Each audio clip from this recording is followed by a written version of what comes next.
Kia ora koutou katoa. Welcome to Business is Boring. Xero is the business success story that has defined the SaaS ecosystem here. Companies like Vend, EasyVet, Timely, Figured and Lawview and everyone else have learned from the playbooks and expertise built up by Xero. And although Xero is an accounting company, it was also an unexpectedly delightful experience and brand. And that too has helped influence so many things that could have been super dry. Philip Fierlinger was co-founder and design leader for Xero, designing the reconciliation feature people still love today and the brand idea and tagline around Do Beautiful Business. Today, he is co-CEO and founder at Upstock, a hospo wholesale ordering app where he is taking his experience to design a better business and product.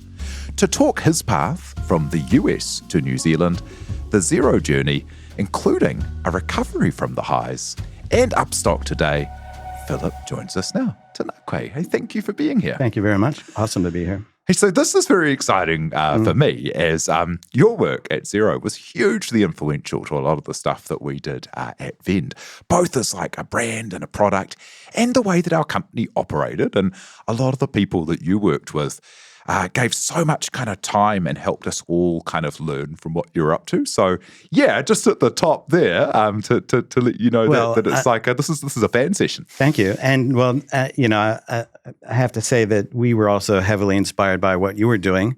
And, I think that's the beautiful thing about a startup ecosystem is that everyone's influencing each other and, upping the game. And so that's to me is the fun part of it. Yeah, that's too kind of you. Shall we start right from the back? As really interested in your experience in the US, where you were right in the Silicon Valley world before you came to New Zealand and got involved with, bringing some of those ideas here. Tell me about your first job and how it was you ended up working on kind of like a mobile phone ahead of its time with Apple royalty. Yeah, sure. So, I was at university and I was studying industrial design, which is the product design used to be called, refer to industrial design, hardware design. And we had a project called about inventing the future. And this is 1990. And so the year 2000 is looming. And what are the products going to be in the future? And so I was doing a lot of travel at the time and I had my Walkman. I had a whole stack of cassettes. I had, Let's Go and all these guys that I would take with me. And it's a big haul and it's really heavy. And, when you're backpacking, you don't want any of that. And you really wanted this thing I could just hold in my hand that had all that. And so I'd already, I'd been using computers since I was a little kid. And so it was just kind of my natural, everything gravitates to a computer in my brain. And I designed a phone that had just a touch screen. It was just a screen and a tablet to go with it. So these two companion devices. Some people might recognize that as an iPhone and an iPad, but this was 1990. So by comparison, a mobile phone at the time, they were called car phones because there was nothing mobile about them. You actually, had a suitcase that you had to carry around. And then, computer screens were the size of washing machines. And so, but it was pretty clear that all of that was going to, shrink down. Like you just think ahead. And it just seemed really obvious to me. And it was just something that I wanted. And so I designed that. And then I heard about a startup in Silicon Valley. So that was in Philadelphia where I grew up at uni, and then heard about this Silicon Valley company called General Magic that was in stealth mode. The founders of Apple, the Macintosh team, the original Macintosh team were all behind it. And it was top secret what they were doing, but there was rumors floating around that they were doing some kind of mobile device. And so I reached out to them. I reached out to Apple. I reached out to Sony. I wanted to be able to actually do the thing that I had in mind, this dream of mine. And so, General Magic, took me up, and actually I got a couple offers from those other companies.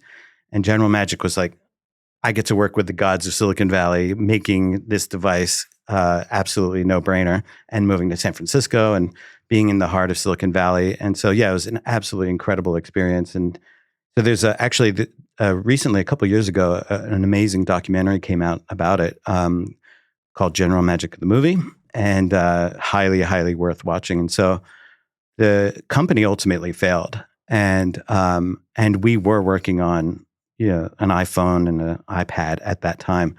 But the technology was just, as you can imagine, in 1990, or it was 1992 when I did the internship, which just wasn't there. And so it was just too slow, too clunky, and it was just too much, a little bit too ahead of its time. So it took another 15 years to really come to life. Wow. And just for kind of reference there, your next big kind of project that I saw on your site with the Beastie Boys was around 95, was it? And that was a CD-ROM that actually bundled in the first version of Internet Explorer. Yeah. So you were trying to do the iPhone when Internet Explorer was still not even a thing. Yeah, that's exactly right. Yeah. And the other interesting thing about working on the iPhone at working on this mobile phone at General Magic was they were a consortium of different companies, and Sony was one of them. And I spent a lot of time with the Sony team, and I was like, you made the Walkman, let's make a digital Walkman, and I can listen to any song anywhere. And they were like, oh, okay, yep, cool kid, whatever, and just kind of brushed me off. And so that experience, I could see what they were doing at General Magic was just not really, it was too ahead of its time. So I wanted to do something that could get released immediately. And I was just really frustrated that like all the stuff that I was working on was 2 years in the future, would be released maybe. And so my brother and I, we collaborated as kids and kind of were doing lots of projects together and on computers. And we were doing, video was just all of a sudden emerging as a possibility on computers, but it was just little postage stamp size video, very, jerky and grainy and terrible stuff. But we figured out a way to actually do it full screen, high quality, high fidelity video. And, I was a big fan of the Beastie Boys. And so I wanted to do the ultimate fan experience, build something like that. That was something that I wanted. Again, this keeps, here's this thing I want to see in the world. So let's figure out a way to make it happen. And so I put together as a proof of concept, I prototyped something. And that was something I learned actually from the Apple team. And the idea was a online music store. Again, a modem at this time was this exotic piece of computer equipment that very few people had. And I think it was like 9600 baud or 14.4 or whatever. Can't believe I remember these numbers. And so, the idea of doing this online music store and being able to sell CDs through the internet or whatever the internet was at that point. And so I built this really cool interactive prototype. You could listen to music, you could watch music. And I shopped it around to all the record labels, and I got meetings with all the record labels, and they were like, "This is computers. We do CDs. Like you're confused," and then just shooed me out the door. And then I found this kid in Indiana that was doing a fan site for the Beastie Boys, and I emailed him, and I was like, "Hey, it would be really cool if we could combine forces and maybe approach the Beastie Boys together." And all of a sudden, my internet connection got interrupted because you could have it on the phone line, and the phone rang, and it was very annoying. Yeah. And it was him. He like literally called me as soon as he got the email. And he said, "Look, the Beastie Boys were just here. I thought they came to sue me. Actually, they came to hire me. And so do you have anything I can show them?" So fortunately, I had this prototype. I shipped it over to him on a SideQuest drive, if anyone is old enough to remember that. And yeah, they had to look at it and they were blown away. And so the Beastie Boys were my first client. I started a business, turntable.com, and, got to tour with them, got to build this thing that was my ultimate, fan fantasy.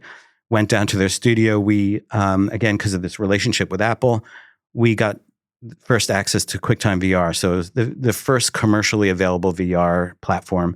And we built that into the CD-ROM. And as you said, so Internet Explorer, we tried to do a deal with Netscape. They fobbed us off. So we went to Bill Gates and he said, "Sure, here, have it for free."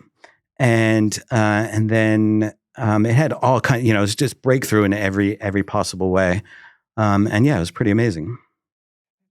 Awesome to be at kind of the start of so many of those massive themes that rolled on from there. What led you from that work in Silicon Valley to New Zealand, and what was the difference like arriving here? Yeah. Really interesting. So the dot-com bubble was, just in full flight, and it just living in San Francisco all of a sudden just became kind of hectic and all about money and VCs and money and VCs and blah. And we just had our first child, and all of a sudden, and Columbine happened, and we were told, oh, you have a kid, so you need to start enrolling them into high school now. So that means you need to backtrack to like your kindy, enroll them now. And so we started looking, and you have to get in a good neighborhood because you don't want to be in the certain schools and blah, blah, blah.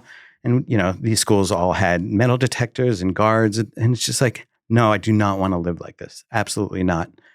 And so we looked at a couple places. We thought, well, okay, he's a little infant. We can go anywhere, before he's in school. Let's just travel and kind of see what other places might be an interesting place to live. We went to Vancouver was high on the list. And so we went there and we loved it. And there was no tech industry, unfortunately. And however, there was a woman that I kind of knew from San Francisco called Katerina Fake. And I'd seen that she just moved she was an early blogger, and I saw that she moved to Vancouver. So I reached out to her, and we met with her and her boyfriend, Stuart Butterfield. And they showed us around Vancouver. We had a great time. And, but again, there was just no tech industry. Even they were doing kind of weird enterprisey things in tech that were just obscure. And so, we loved Vancouver, but it didn't work out. Then, but Stuart Butterfield kind of comes back around in the story. Then 9/11 happened, and all of a sudden, the vibe in the U.S. was really awful, and George Bush, and the economy went to hell, and so just everything was. We wanted to get out while everything was good, and then it just started collapsing, and so. Coincidentally, we bumped into some people, friends of friends that were from New Zealand, used to live in San Francisco, and they told us about New Zealand, and we were like, wow, that's amazing. And I looked into Australia, and like the tech scene there, I was like, if Vancouver doesn't have a tech scene, Australia is not going to have anything. And it was in the dark ages, it was really behind. And I was like, New Zealand, forget it, no way. And immediately after dinner, meeting these people, I went online. And I was like, shit, 3 of my heroes are based in New Zealand. I had no idea. Codot was Mars or Jupiter. Like it was just some other planet to me. And so Che Tamahori was one of them. And he made this amazing 3D director shockwave technology that was incredible. And then Aaron Dustin was doing Morse Media and nzmusic.com. And totally blanking on anyway, search bots. So a guy was doing this amazing flash and search technology, and I contacted everyone and came down here immediately. Che was like, "Look, you Americans, you ring up and you say you're all talk," and I was like, "Cool, I'm going to hang up now. I'm going to book my flight and then I'll call you back."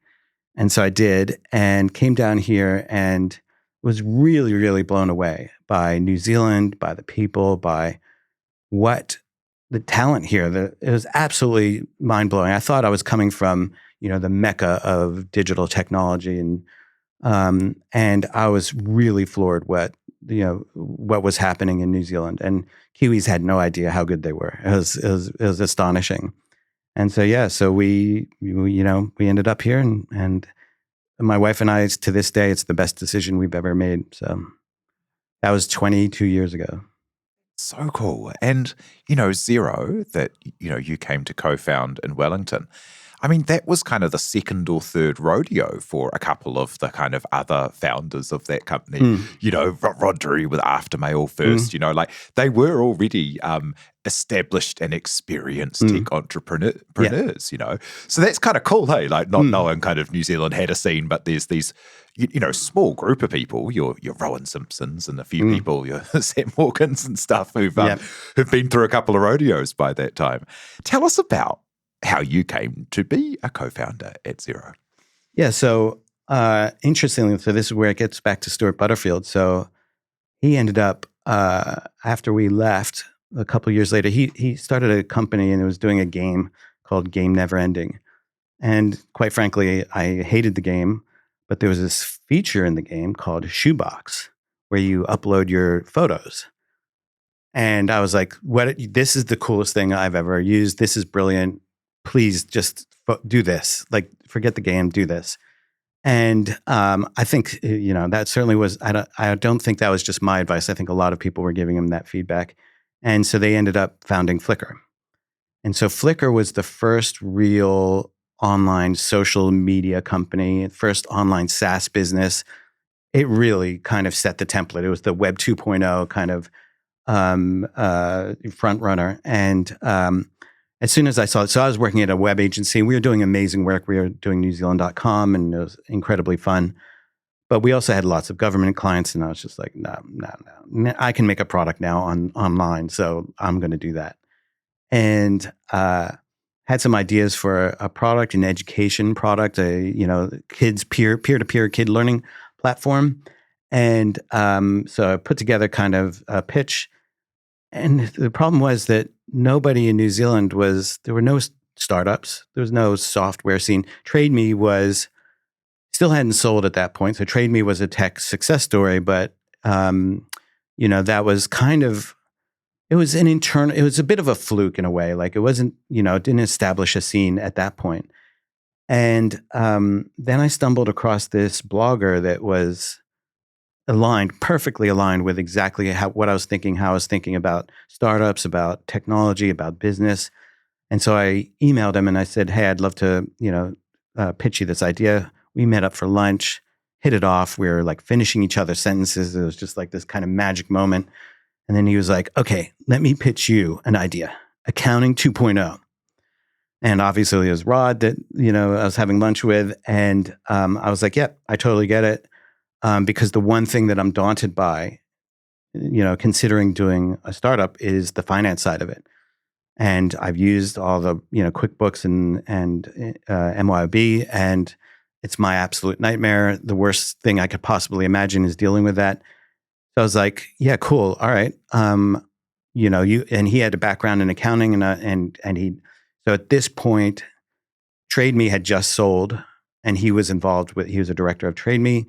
And he said, accounting 2.0, I'm leaving Aftermail. It's about to sell. And so this is going to be my next thing. Are you interested? And I said, yeah, absolutely. I'll do this for 2 years. I'll come to New Zealand for 2 years. I'll do, Xero for 2 years. And then I get to do my own startup after that. And I get to build an accounting system that I will actually want to use. And, the first thing I said to him in that meeting was, the problem is, we should really pull data down from the banks. Like that would be the right way to do this. And I think that could be a real problem. And he said, this is New Zealand. We can get into all the banks and no problem. And so, yeah, that was like 2006, June 2006. And that journey with Xero, like there's this real thing that once something's successful, everyone just kind of takes it for granted, like it was always going to be a success. And like, of course, it was easy. But from someone who was a really close observer and like a very early Xero customer, like the cynicism in the media and the outright hostility to the idea of a company that was going to lose money for years to build its customer base, that was operating with the idea of SaaS metrics. So the lifetime value of a customer will mean it's worth losing money for multiple years. That was so hard for the business establishment and media here to get. And it was almost a punchline for years, even as it grew. doesn't matter what it did, there was always just the question, well, when's it gonna pay a dividend? When's it gonna be profitable? What was it like being part of that team, building something out like that, despite it all? Yeah, it's interesting. Like there's a whole story behind the name Xero. And when we decided on that name, we were like, okay, there's going to be backlash. They're just going to throw this in our face and, make all kinds of puns around. We're making zero money and all this. And of and course, they did. And they did. But we were ready. Yeah. I think, first of all credit to Rod for being just kind of fervently confident and masterminding kind of an incredible strategy. And so we were absolutely cowboy approach. And so from our first conversations, Rod was like, we're listing on the NZX. And I was like, okay. And in the States, startups listing was just slowly starting to emerge. Like back in the 90s, so late 97, 90, really 98, 99, that's when the dot-com bubble happened and everyone was floating. But nothing like that in New Zealand. There was nothing even remotely close. And then the plan was that we were going to get listed a year after we launched. And actually, when I say launched, it's not even launching the product. I mean, launching the business. And I was like, mate, you're dreaming. Like, just no possibility of that, but cool, whatever. And I remember Rod, in the first days of us working together, he was looking up on the internet, Learjets. It's like, I'm going to, get one of these. And like, this is the kind of the North Star for me. And so, yeah, you have to remember, this is 2006. So people were freaked out that their accounting data was going to be in the cloud, and even that word, the cloud, didn't exist. We had to kind of really promote and educate the market that this idea of the cloud. And the trick was to simply explain to them, you have online banking, right? Cool. So all your real money is actually already in the cloud. This is just data about your money. So cool your jets, just chill out. And that generally did, make people relax a bit. And it was pretty incredible to get that early traction. And so from internally, that early traction really was all that we cared about. And so whatever noise the media was making really didn't matter. We could see what we were building and the exponential growth. And and it was tough in those early days. We had shareholders that were pretty aggro and very, very, media that was also, attacking us. And being a public company, Yes. because there wasn't the sophisticated venture capital market in New Zealand to fund it. That's why we did. I mean, you wouldn't choose to go there, but being public meant that everyone had something to write about because you had to publish all of your accounts in a way that private companies, you can kind of present a different picture to the front than your actual numbers. But Rod did a very good job of still, even though we were public, he's a great showman, and he did explain the story, and he really painted the picture and the vision, and I think that really. And people could see the people who backed us and believed in us really did, and I think they were all taking a punt, but they were like, "There's something to this. It makes sense," and it wasn't a huge risk for a lot of people to back it. And the people that did back it, it's one of those rare 1,000x returns. Dollar at IPO. Well over $100 a share today, and that's a remarkable story for something that was accessible, where so much of VC isn't accessible unless you're a wholesale investor and rich and buying into funds and all the rest of it. But so cool. And into the product, because Xero was a very unlikely success in many things, right? Like, how could something that would change accounting come from a very small market on the other side of the world from everything? And so much of that came down to the fact that people loved it so much, they would harangue their accountants to start using it and tell their friends about it, which is pretty rare for, a grudge kind of software purchase with accounting. Tell us about the product reconciliation feature, because I think that's something that, everyone who's ever used Xero, in 1 second, you go, oh, my word, I see how this is different. Right. Yeah. I mean, again, that was really fascinating how quickly I came up with that idea. And so it was really there from like I said, that first conversation with Rod had a first inkling, like we need data from the banks. But, I did a lot of user research when we started out.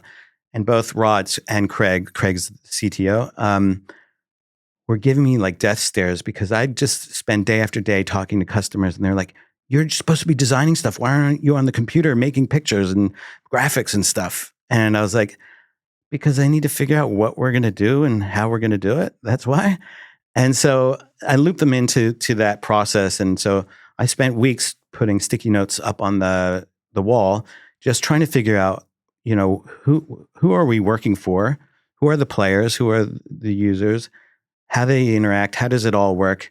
And so, in talking to small business owners and to accountants, it quickly emerged that cash flow is the, is the absolute essential ingredient into either success or failure. And just again, digging into that deeper, talking to customers and users, or, they weren't customers or users at that point, but people, prospects, and just understanding, their workflow, their process, and realizing that this bank reconciliation is the key to, understanding your cash flow. And at the time, the only way to do that was you would get a bank statement in the mail 30 days, every month. So the best you could do if you were really on top of your game is you could see your cash flow from the last 30 days.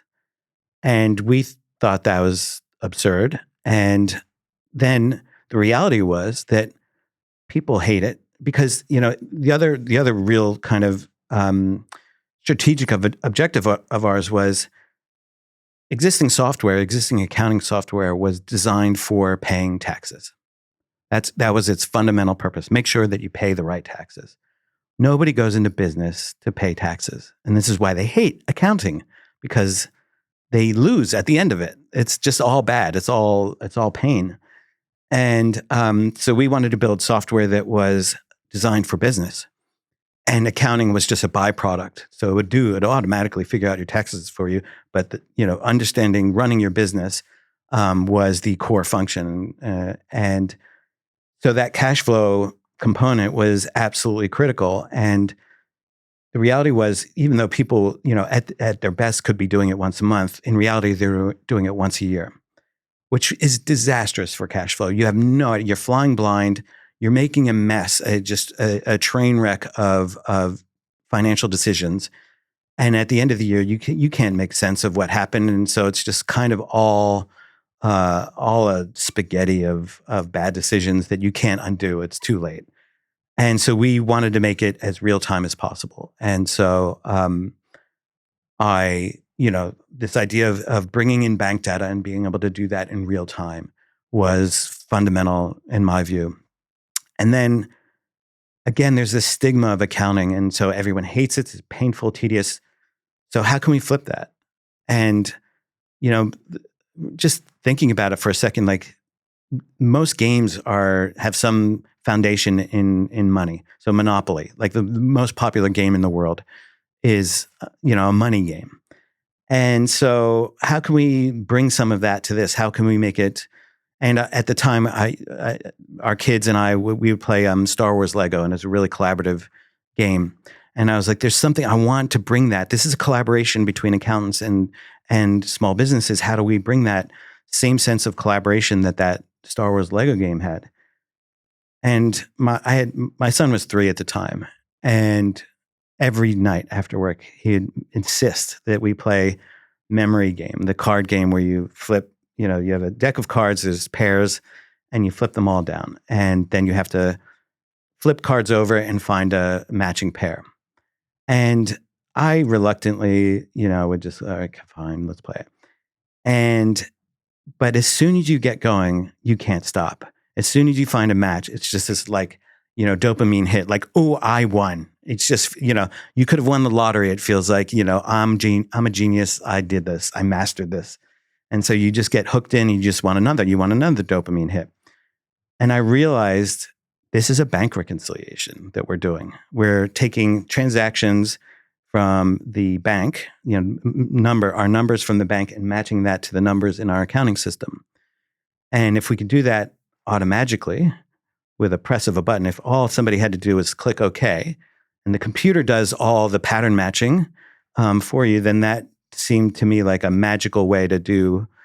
And so I presented that to Rod and Craig, and they were like, yeah, kind of interesting idea, but you seem to be losing the plot here. Like, we're building an accounting system. And I said, look, let's do some user testing. Did some user testing.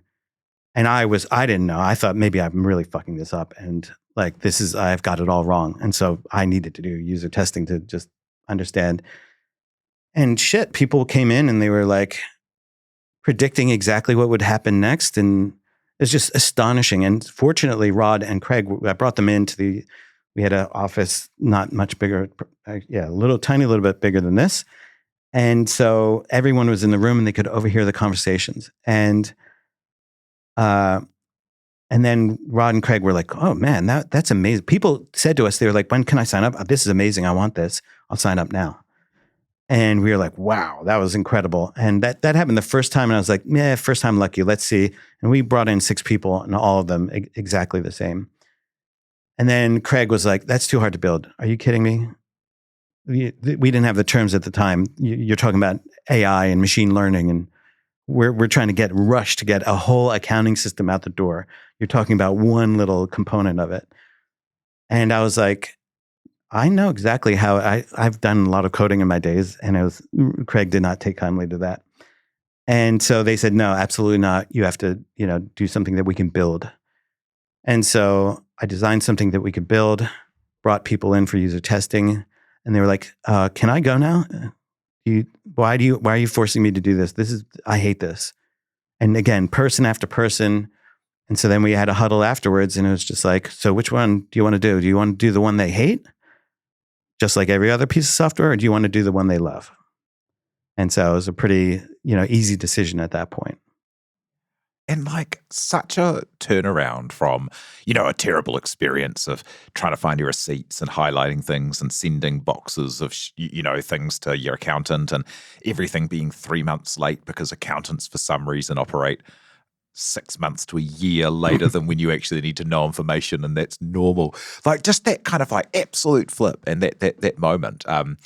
So cool to dig into that. And that idea around bringing, the customer and a good experience and play and things people enjoy to a space that could be super dry. And I think, Xero's been incredibly influential for so many other companies that could be really dry, not doing it. And that tagline, that the idea of like do beautiful business or beautiful accounting software, like that was radical, right? To go accounting software would be beautiful.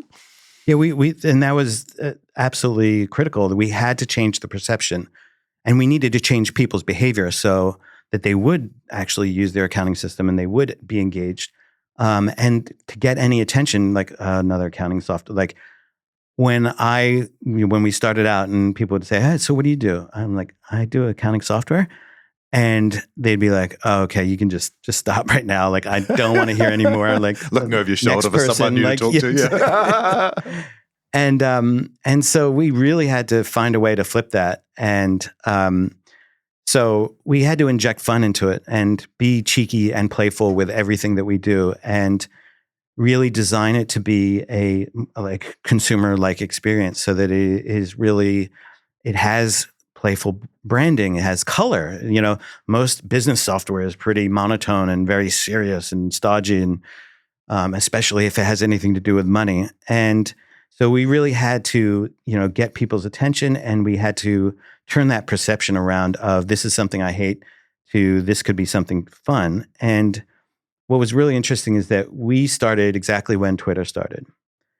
And so we were getting all these mentions on Twitter, and people were saying things like, Xero is this sexy accounting software. I can't believe I'm saying this. And it's fun. It's addictive. All the things that one of my first kind of presentations to the team was like, I want to turn this around to like, people are going to say sexy, fun, addictive.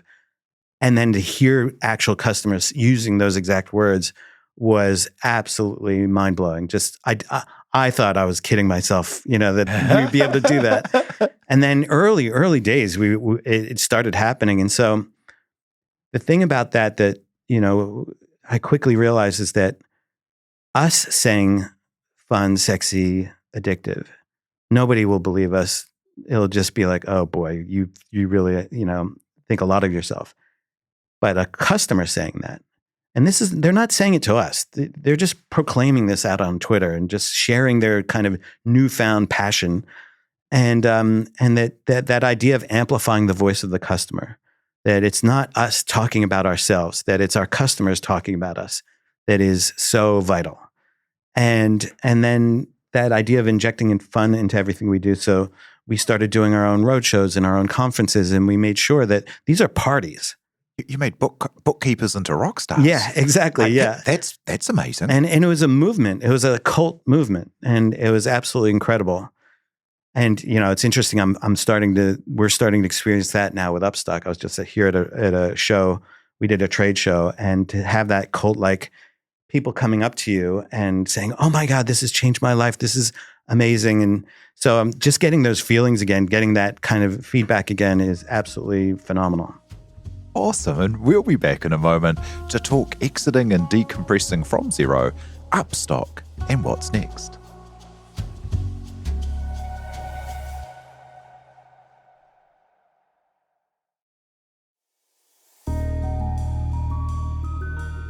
Hoki mai anō. We're back with Philip Fierlinger, co-CEO of Upstock.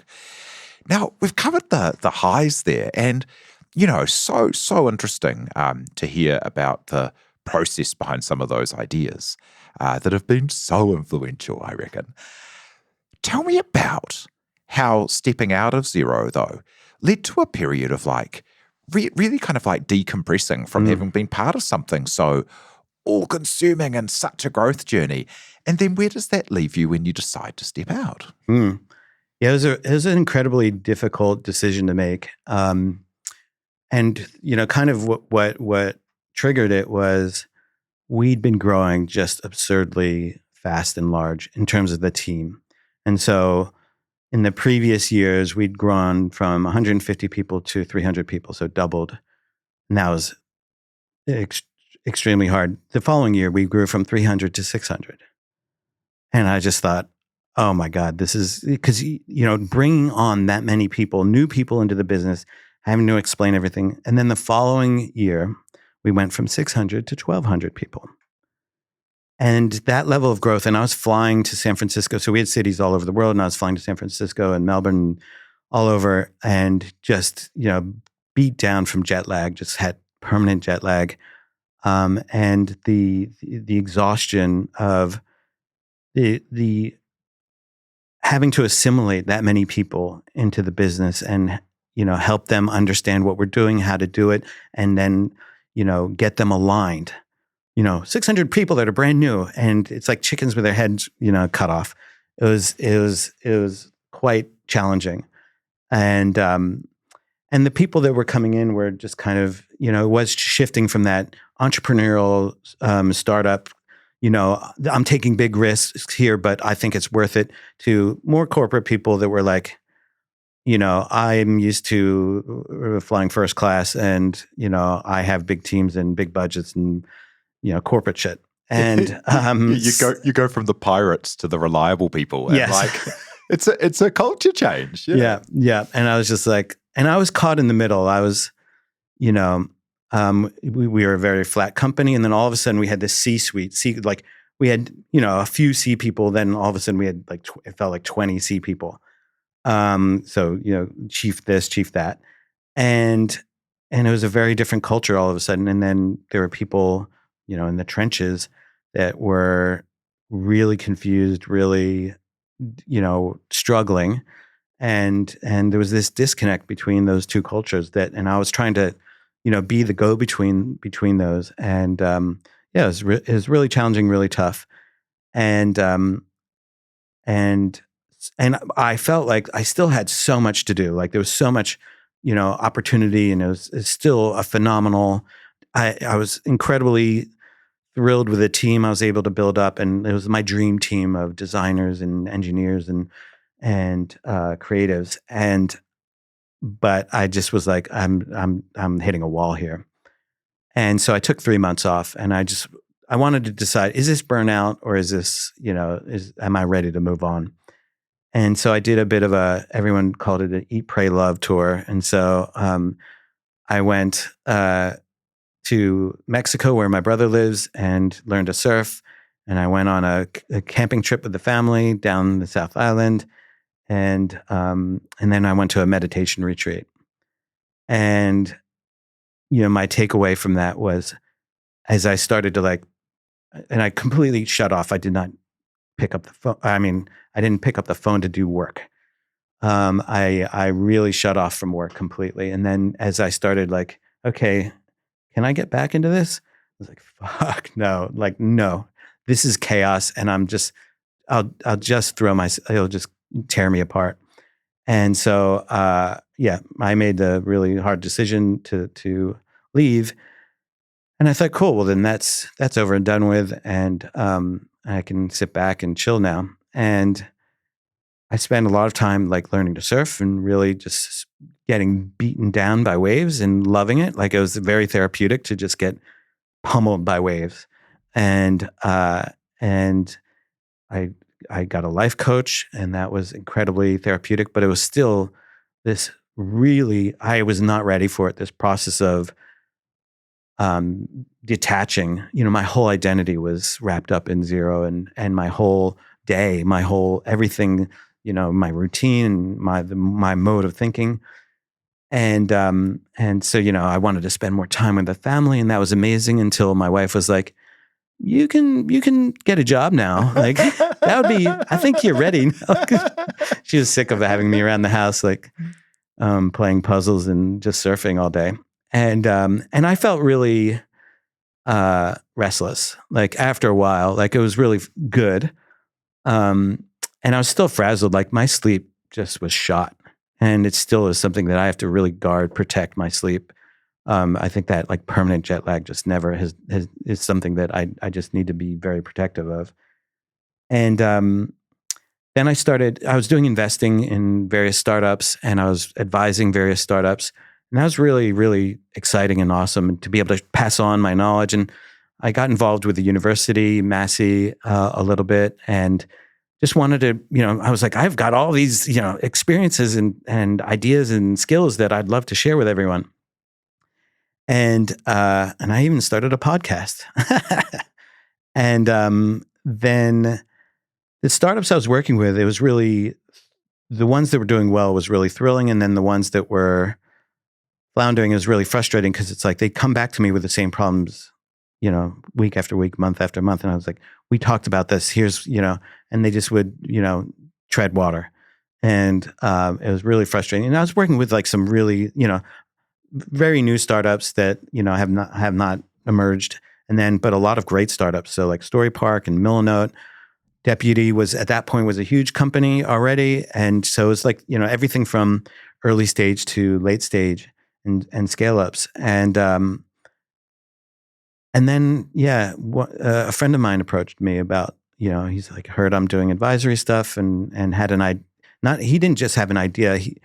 This is Matt Watson, who owns Fox and Fizz, iconic Kiwi drink brand. And he said, look, I've got this horrible problem of I get all these orders in all these terrible ways. He literally still had a fax machine because customers insisted. And, emails in the middle of the night, texts in the middle of the night, phone calls in the middle of the night, and they're all garbled and lots of mistakes happening. Somebody won't see the text, won't see the email. And so an order is missed or is misunderstood. And he said it was really causing chaos in his business. And so he actually hired a dev agency to build him some software to fix it. And he said it completely transformed my business. And I was like, wow, that's really, really cool. And he said, actually, my customers now are wanting to use the software. And I was like, that's really interesting. Yeah, keep talking. Tell me more. And so my first reaction, though, was like, this has got to be a solved problem, what you're talking about. This is e-commerce, essentially. And e-commerce is pretty ubiquitous now. It's pervasive. It's changed the entire world. So maybe you just haven't found, there's software out there that exists. You just haven't found it.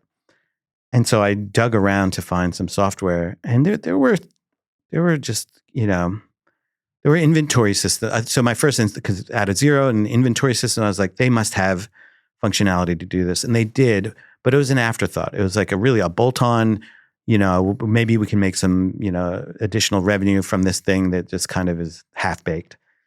And then, as I dug further and further, and because Matt wasn't a tech founder, unlike all the other advisory work I did, I had to actually get my hands dirty and get on the tools again. And it was so thrilling. It was such a thrill. It just was like, I got high. It was just absolutely that addictive, like, okay, cool. All right, I can solve this and do that. And so I met with people and, again, potential customers. And I was just really horrified the way people were working.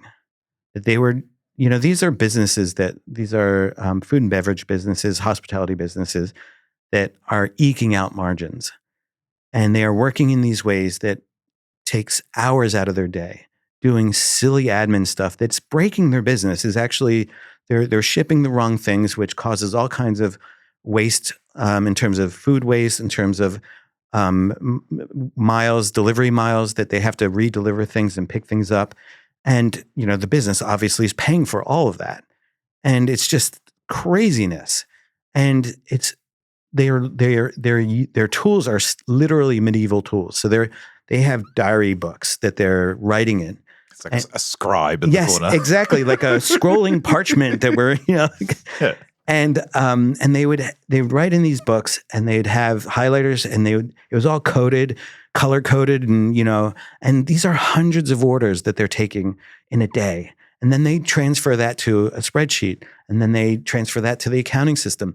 Every step of the way, mistakes are being made. And so it's just riddled with mistakes and problems. And so to me, I was just like, this, we've got to put a stop to this nonsense. This is an easy problem to solve. This is ludicrous. And I would love to solve this problem for people. And I can't believe that. So, I was right. I was right that the consumer world, e-commerce is ubiquitous, but in the B2B world, it's 1999 or 1299. Like it's really in the dark ages. And the amount of waste that's causing around the world, like supply chains around the world, is just astronomical. And so it felt like there was I think everyone wants to chip in some way and do something that will reverse our, trajectory of crashing into the wall, the environmental wall.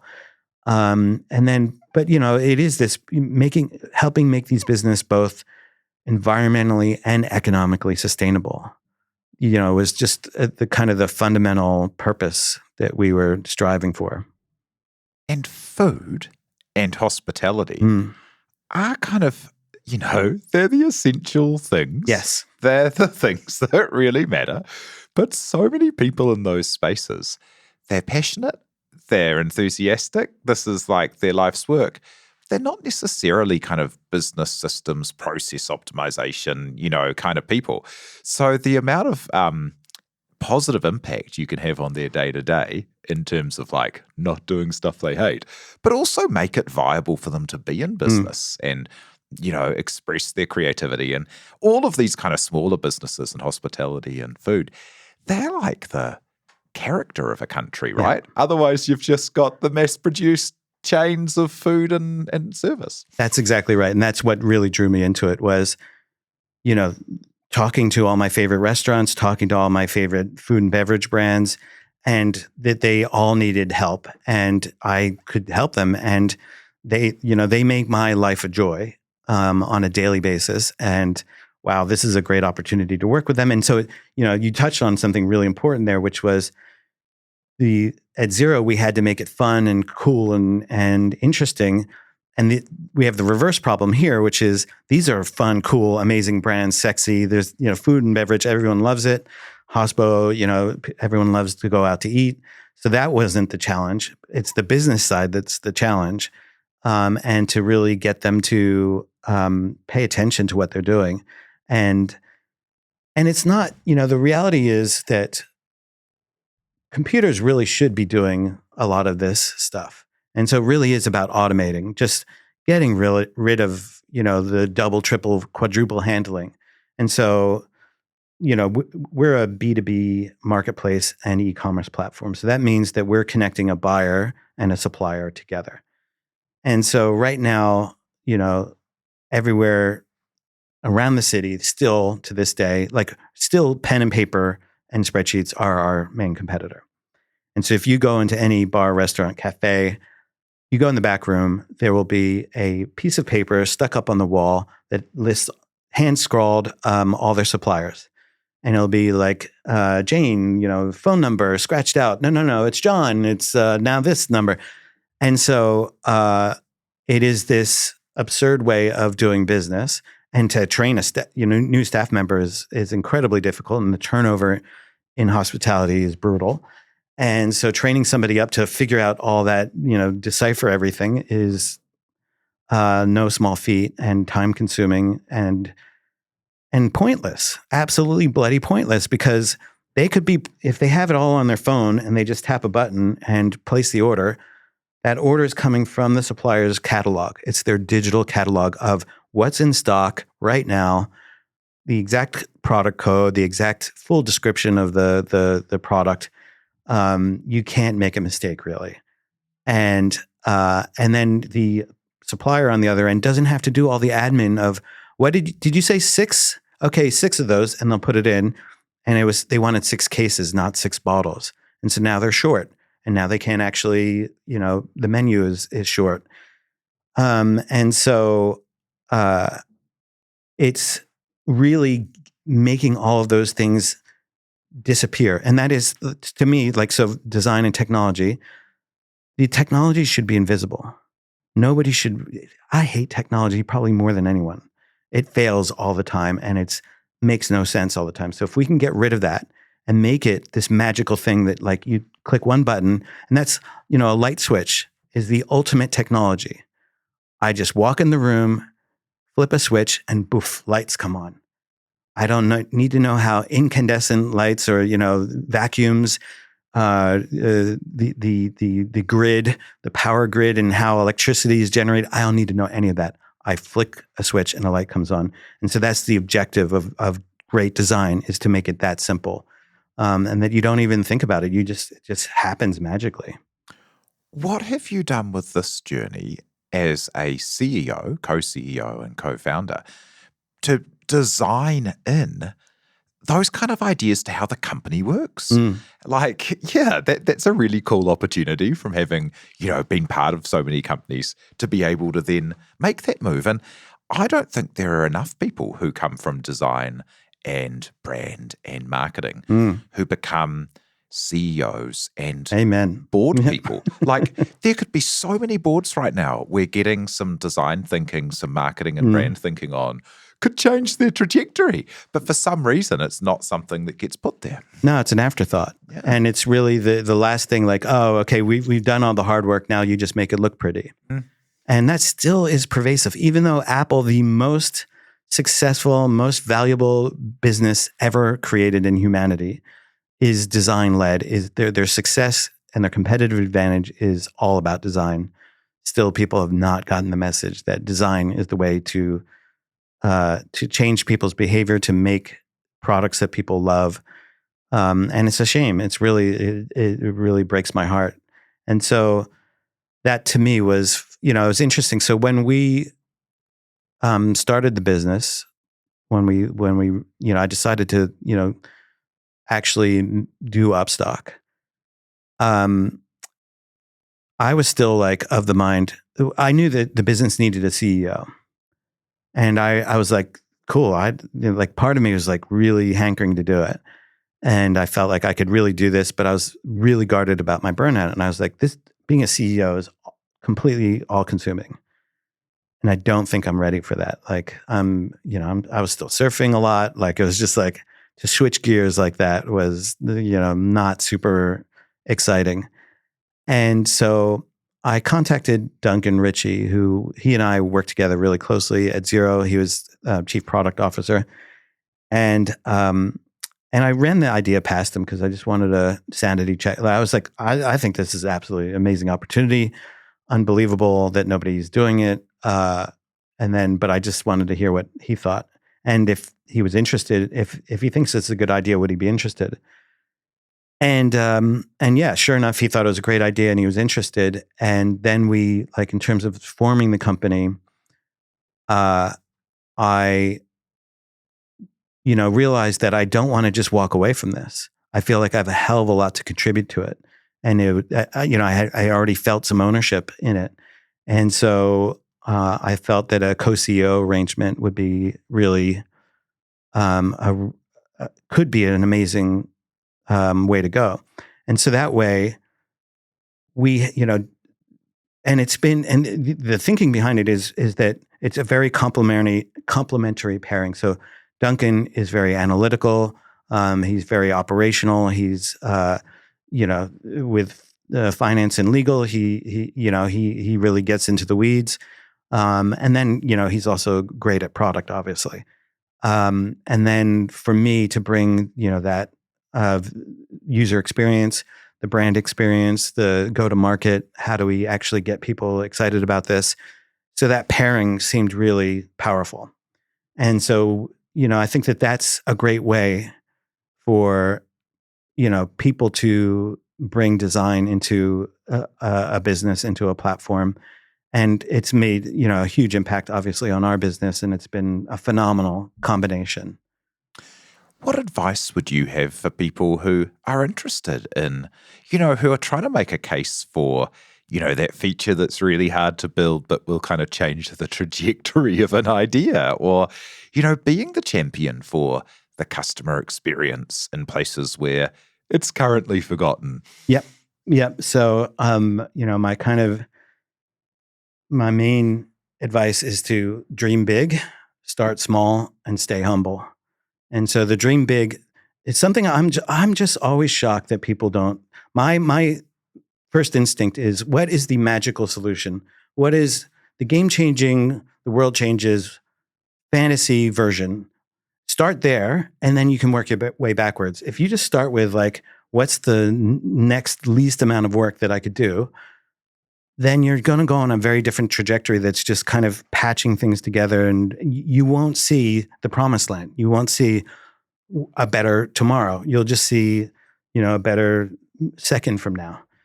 And so that dream big, but you do, like, once you've established, okay, here's the dream come true.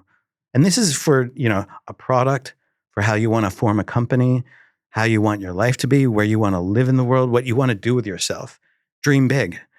And then start small. That's the only way you can do it. You don't really have a choice but starting small, and to be humble about that it's going to be shitty.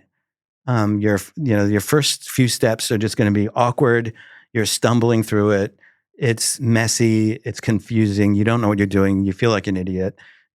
You're not entirely wrong about that. And you just have to, persist. And that, I love this idea of the key to success is showing up. That so many people just give up, and that for me, when things are, I feel like we're hitting the wall, or things are feeling awful and they're crumbling around me.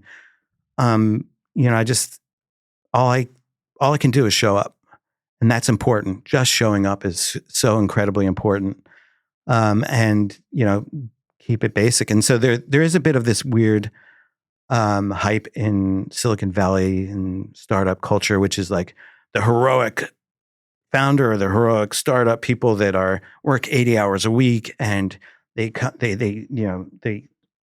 kill their competition and they come up with these great innovative things. And that to me is, I think a bit of a mythology and also a dangerous one. And, I do think that it is really just showing up, but my number one advice is dream big and start small. And as a final thought, Philip, what will success be for you and for Upstock? Yeah, I mean, they're kind of intertwined, but they're not necessarily exactly the same. So for Upstock, it is ultimately, changing the way the entire global supply chain works. That's all. Yeah. And so reducing waste and optimizing it, automating it. We have the technology; it's all there. It's within our grasp and within our capability. But again, you have to start small. You have to chink away at it and just, one customer at a time.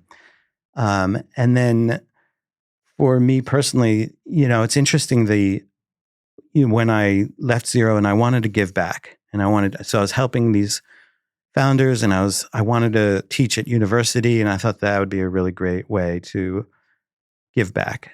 And I realized actually that I was kind of hitting walls there. I was really frustrated. Again, like I said, the founder's not listening to me and the university was just, bureaucratic and not fun to deal with.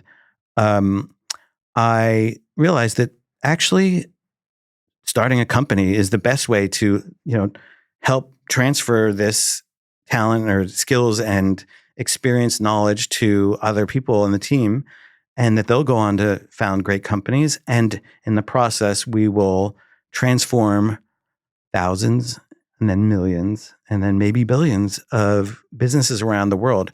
And that, it's been interesting being in, founding a business in the middle of COVID and we've had headwinds all the way along. And so have our customers, obviously. It's been brutal. And the fact that we've been growing 3-4x year on year, phenomenal growth.